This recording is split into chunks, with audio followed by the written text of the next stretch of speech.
oh my God, how am I supposed to swing both the acting and the job at the same time? While you're in the beginning stages of your acting and you're trying to build it and you're trying to figure out this crazy industry, it's totally fine to have this job. Don't stress about it. It will work out. And if it's meant to be, then it is meant to be. 1, 2, 3, let's switch this up.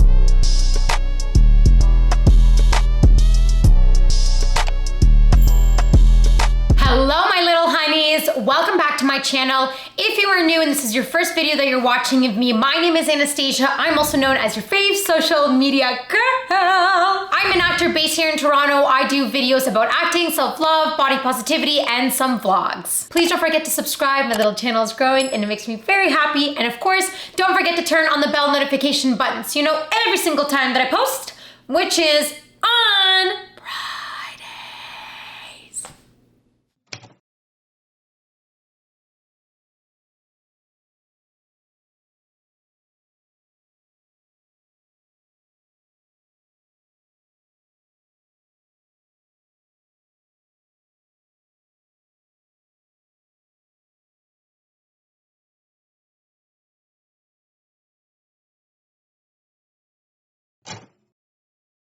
this video, I actually get this question a lot when I do my acting consultation sessions, which by the way, if you're interested, my email is linked down below in the description box. So reach out to me if you're interested in doing a consultation session. I think we've definitely changed in the time that we are now with acting, especially when it comes to pre-COVID and after COVID. And I say this because pre-COVID, everything was primarily like, we're talking 90% of things that were happening, the auditions that were happening were all in person. Not a lot of them were happening online. Having a job have a wide range of jobs before was a little bit harder. There was not as much flexibility. Most of your time during the day was for acting classes and it was for the auditions. And because all of them were in person, you needed a job where if you had to leave and go for an audition super quick, you had the opportunity to do that. Obviously during COVID, the entire industry shifted so much and that's not the case anymore. And now I do feel that you have a much more what's the word I'm trying to find? A bigger pool of jobs that you can go for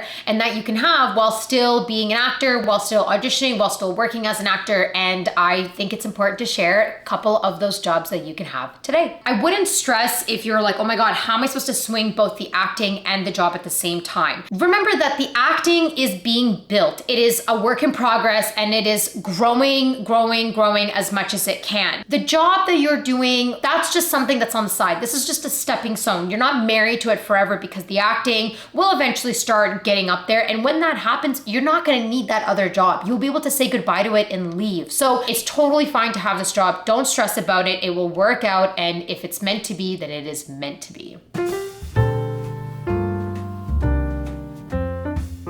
So obviously the first one that I'm gonna recommend is anything to work in the restaurant industry. This was obviously the #1 job that many actors had pre-COVID. Why? Because most of the time you worked a lot of more nights than you did days. And because you worked in the night, you always had the daytime free to do auditions, to go to auditions, to do callbacks, that kind of stuff. And a lot of your wardrobe fittings, everything would happen during the day, acting classes. And then the flexibility of the schedule was really easy. You can give up shifts anytime. You can have people pick up your shifts. You can swap shifts. You can take time off at any point you need to. So it's just a really easy job to have when you're in this industry before COVID and especially now still as well. As I mentioned before, I am a server. I've been a server for a couple years now and it has helped me to have that flexibility. Now, a lot of restaurants have changed around a little bit. So some I don't know why this is, but not as many people want to work in the service industry anymore. And I don't blame them. Trust me, I don't want to be doing it either. But it's a little bit not as flexible as it was before, but still very, very, very flexible out of all the jobs that I'm going to be recommending in this video. So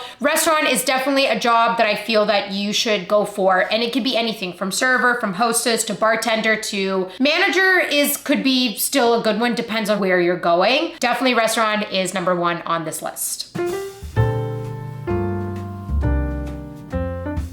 And number 2 for the list would be baristas and coffee shops. I put them number 2 because I do find that coffee shops have a very similar style of schedule as restaurants do. It's the same sort of style of shifts. You can also pick up and like drop your shift and whatever just as much as you can in the restaurant. I actually used to work at Second Cup for a couple of years, and that's why I put it on there, because it's a really easy job to do. And there's a lot of actors that I worked with when I was working at Second Cup. The other good thing about it is that you can do daytime with them. So you can start like early shifts like 6:30 and then be out of there by like 11 and 12. And then you have the rest of the day to kind of do your thing. Because most of your auditions, as I said, are self-tapes. So it kind of works out for you to have a daytime job, which could be if you're an early morning riser, the barista coffee shop would be a perfect option for you.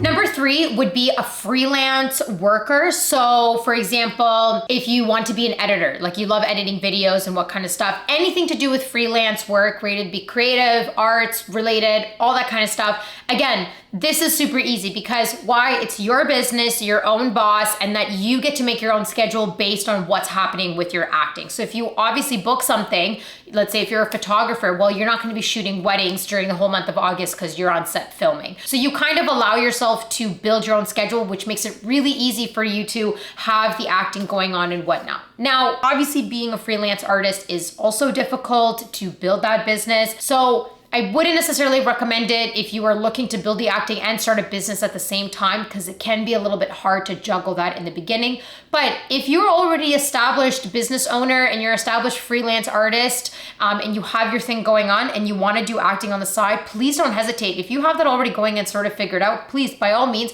jump into the acting, because you don't have to try to build something up from the ground on your feet. You can focus on that instead, which would be the acting and building that from the roots up and making it grow in that sort of way.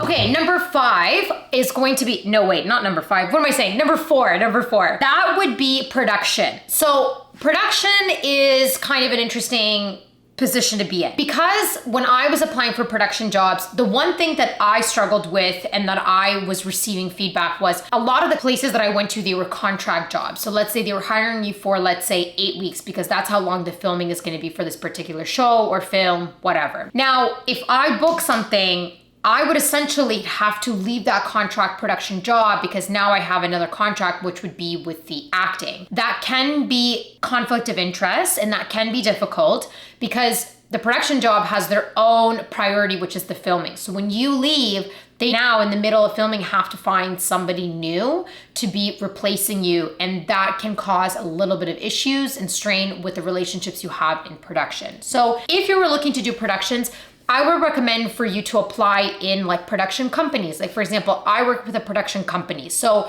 yes, it's technically a contract, but it's like a renewal of a contract. Like it's not like I signed only 8 weeks with them and then that's it. They're also aware that I'm an actor, so they know that if I ever do book something or go somewhere down the line of booking and getting auditions and whatnot, and I can't come in for a specific day, they kind of sort of make it work, which is nice. So production companies, there's so many of them in Toronto. So I would go that route by applying there. If you want to do contract based, like actually be on set, I would be wary of how many auditions you're getting and how much you are booking, because it can be a little bit difficult to swing both. So I would definitely go for the production companies instead.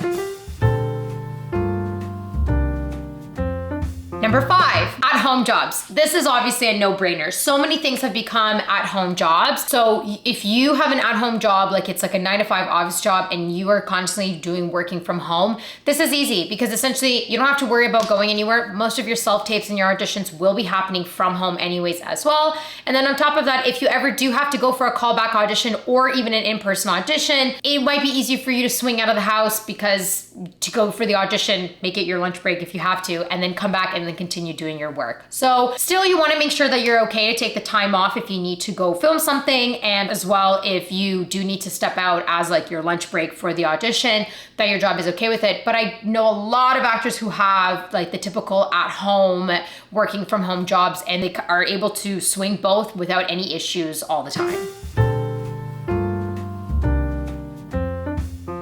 Now, this is my last job. This is number 6. This is like, I've met people who pre-COVID had a career job, like a 9-to-5 job. I've met a few people who were lawyers and they do acting classes and whatnot. I've met people who were working for the government, who were working like just in very typical, like your classic Monday to Friday, 9-to-5 vibe. It was difficult for them to balance the both, given, like I said, most of the auditions were happening daytime, but you want to make sure that the job that you're doing that is in the office 9-to-5, that you are able to have a flexible schedule a little bit, that if you do ever have an audition where it's a callback or you have to run it in person, it's not an issue for you to swing out of the office. Make sure that you are able to take time off when you do book something and it won't cause an issue for you as well. So these are things that I do really recommend you having a conversation with your like boss or whoever it is, and to just let them know that the acting is something you do on the side. The nice thing as well is that a lot of acting studios do classes now in the evening primarily than daytime. So it makes it easier for people who are doing that 9-to-5 in the office job. They can still do acting classes on the weekends and after work as well. Honeys, thank you for watching this video. I really appreciate it. Comment down below if I've missed any jobs that you're working that really work with you and the acting. I'd love to hear them, and they're really great for the suggestions of my little honeys community. I love you, honeys. I'm gonna see you all next Friday. I'm gonna go out for dinner. It's a beautiful Friday. I'm gonna go out for dinner with some of my girlfriends and enjoy really nice Italian food. And oh, my gosh, I should probably mention this. There will not be a video next week. I'm going to be on a vacation. I'm going to Spain with my honey, and I just really want to take the time for myself. I don't want to worry about videos and social media and any other kind of stuff. I just want to have the time for myself. So there is a reminder that there will not be a video next week, and I will get back into it very soon. I'm not sure, because I'm actually going to Spain for 3 weeks, so maybe I'll take 2 weeks off. I don't know. I haven't decided yet, but definitely next week there will not be a video, so I do apologize. But I love you all, and I will see you all very soon. Mwah! Bye, honeys!